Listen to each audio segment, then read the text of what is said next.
இன்னொன்று சார், முக்கியமானது இன்னொன்று, இல்லை இந்த போதைப் பொருள் ஒழிப்பு அப்படிங்கிறது இப்போ ஏற்கனவே இந்த குட்கா, கஞ்சா உள்ளிட்ட இந்த போதைப் பொருள் ஒழிப்புலையும் பெரிய சுணக்கம் ஏற்படுது. அதனால தான் வந்து குற்றவாளிகள் வந்து இந்த அளவுக்கு குற்றச்செயல்களில் வந்து ஈடுபடுறாங்க அப்படிங்கிறது வந்து ஒத்துக்க முடியுமா சார்? உண்மையிலே போதைப் பொருள் புழக்கம் வந்து அதிகரிச்சிருக்கா, குறைஞ்சிருக்கா? இல்லை குற்றச்செயல் அதிகரிச்சிருக்கா? காவல்துறைக்கு வந்து காவல்துறைக்கு போதைப் பொருள் வந்து உபயோகிக்கிறவங்களை, கடத்துறவங்களை கண்டுபிடிப்பதற்கு தான் அதிகாரம்.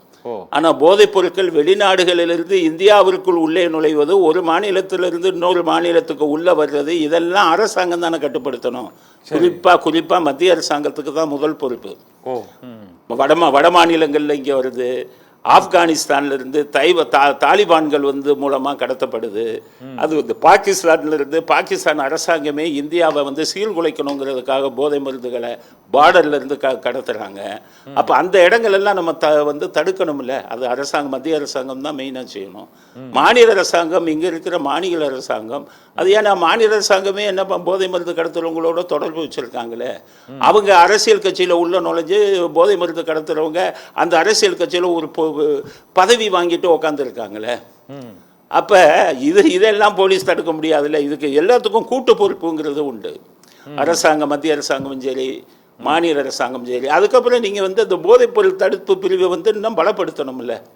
நீங்கள் வந்து காலேஜுகளில் வந்து வாசல்களில் விற்கிறாங்க, பப்ஸில் விற்கிறாங்க, ஸ்கூல்களில் கூட பொட்டலம் மாதிரி விற்கிறாங்க, அதுவும் பெண்கள் குறிப்பாக வந்து விற்கிறாங்க. அப்போ இந்த இடங்கள்லாம் பாதுகாப்பு நிரந்தரமாக போட்டு அவங்கள கண்டுபிடிச்சி தண்டிச்சா தானே முடியும். சட்டங்களும் ரொம்ப ஸ்ட்ராங்காக இல்லை.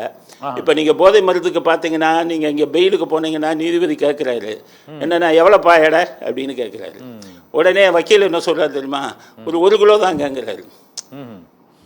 அந்த அளவை பார்த்த உடனே பெயில் கொடுத்துருவாங்க. பெரிய அளவில் கிடத்துனா பெயில் கிடையாது, குறைஞ்ச அளவில் பட்டா ரைட்டு பெயில் அப்படின்னு கொடுத்துருவாங்க. அப்போ சட்டங்களே சின்ன அளவில் வந்தாலும் வெளியில் எந்த வந்தாலும் அது வந்து குற்றம் தானே, ஒரு கடுமையான குற்றம் தானே. தண்டனை வந்து கடுமையாக கொடுக்கணும்ல. சட்டங்களும் வந்து போதை மருந்து விஷயத்தில் கடுமையானதாக உருவாக்கப்படலை. அதுக்கப்புறம் வந்து அரசாங்கங்கள் வெளிநாடுகளில் இருந்து தான் நிறைய அளவு போதை மருந்து வருது. ஹெராயின் எல்லாம் வெளிநாடுகளில் இருந்து வருது. சரி. அப்போ இதெல்லாம் வந்து தடுக்கக்கூடிய அளவுக்கு மத்திய அரசாங்கங்கள் வந்து அவங்க இதை பயன்படுத்தி தடுக்கணும். அதுக்கப்புறம் மாநில அரசாங்கங்கள், குறிப்பாக அரசியல் கட்சிகளில் போதை மருந்து கடத்தல் பண்ணுறவங்களுக்கு இடமே கொடுக்கக்கூடாது, அவங்களுக்கு ஒரு பதவியும் கொடுக்கக்கூடாது. அது இந்த மாதிரி ஒரு கூட்டு பொறுப்பை உருவாக்குனா தான் போதை மருந்தை நீங்கள் அடக்க முடியும். வெறும் போலீஸ் மட்டும் நினைச்சு போதை மருந்து அடக்கிறது சாத்தியம். சமூகமும் இருக்கணும், அரசாங்கமும் அதில் வந்து இணைந்து செயல்படணும். ஆனால் இவங்களுக்கு அது அதிகாரமும் இல்லை. இவங்களுக்கு வந்து நிறைவா ஒரு கேள்வி சார். இந்த இதில் இப்போ இந்த குற்றச்செயல்கள் அதிகரிப்பு தொடர்ந்து அதற்குரிய அதிகாரிகள் இல்லாதது, உளவுத்துறையில் அந்த செயல்பாட்டில் ஏற்பட்ட தொய்வு மற்றும் தற்போது இந்த பாலியல் ரீதியான குற்றங்கள் மற்றும் போதைப்பொருளுக்கான குற்றங்கள், சைபர் கிரைம் குற்றங்களுக்கான தகுந்த பயிற்சி போதாமை ஆகியவை மட்டும்தான் அதற்கு காரணமாக குற்றச்செயல்கள் குறைக்க வேண்டும் என்றால் இப்போதைக்கு உடனடியாக நமக்கு இருக்கக்கூடிய அந்த உள்கட்டமைப்பு இன்ஃப்ராஸ்ட்ரக்சர் வச்சுக்கிட்டு குறைப்பதற்கான என்ன நடவடிக்கை எடுக்கணும்னு நீங்கள் ஒரு மூத்த காவல்துறை அதிகாரியாக என்ன நினைக்கிறீங்க சார்? அதாவது உங்களுக்கு இது ட்ரைனிங் எல்லாம் உங்களுக்கு நல்லா தான் கொடுக்குறாங்க. வீராபுரத்தில் பார்த்தீங்கன்னா 6 மாதம் ட்ரைனிங் கொடுக்குறாங்க. அது ட்ரைனிங்கில் இருந்து போலீஸ்காரன் நல்லா தான் வரான், அதில் எந்த மாற்றமும் இல்லை. ஆனால் இப்போ நான் சொல்கிறேன், நீங்கள் சொல்லக்கூடிய அத்தனை குறைகளையும் நிவர்த்தி செய்யணும் அப்படின்னா ஒரு வருஷம் டைமுக்கு போயிடுங்க. அதாவது அரசியல் சம்பந்தப்பட்டவங்கிட்ட அரசியல் கட்சிகளின் தலைவர்கள் தானே ஆட்சிக்கு வராங்க. ஒரு 6 மாதத்துக்கு தமிழ்நாட்டில் கவர்னர் ஆட்சி கொண்டாந்து போலீஸ் துறை, காவல்துறையை ஃப்ரீயாக செயல்பட விடுங்க, யாருடைய தலையீடும் இல்லாமல். அதுக்கு முன்னாடி right man for the right போஸ்ட்டும்பாங்க. கரெக்டான அதிகாரிகளை சரியான இடத்துல போடணும், அதுதான் முக்கியம். இப்போ நீங்கள் உதாரணத்துக்கு எடுத்துக்கிட்டீங்கன்னா கமிஷனர் இருக்காரு, சிட்டி போலீஸில் போடக்கூடிய இன்ஸ்பெக்டர்களுக்கெல்லாம் கமிஷனர் யாரை விரும்புகிறாரோ அவங்கள தான் போடணும். அரசியல் தலையீடு அங்கே வந்து அவனை இங்கே போடுங்க, எனக்கு தெரிஞ்சவன் இன்ஸ்பெக்டர் அங்கே போடுங்க அப்படின்னு. இப்போ வியாசர்பாடி காவல் நிலையம் போலீஸ் துறையில் பார்த்தீங்கன்னா அது கொஞ்சம் ரவுடி ப்ரௌன் ஏரியான்னு சொல்லுவாங்க. Royapuram rowdy brown area. அப்போ இங்கே வந்து கமிஷனராக இருக்கிறவங்க என்ன பண்ணுவாங்கன்னா, ரவுடித்தனம் பண்ணக்கூடிய இன்ஸ்பெக்டரை போடுவாங்க, உதைக்கிற இன்ஸ்பெக்டரை போடுவாங்க. அங்கே வந்துக்கிட்டு அவன் வந்தானா அந்த ரவுடிகளில் பாதி பேர் போயிடுவாங்க.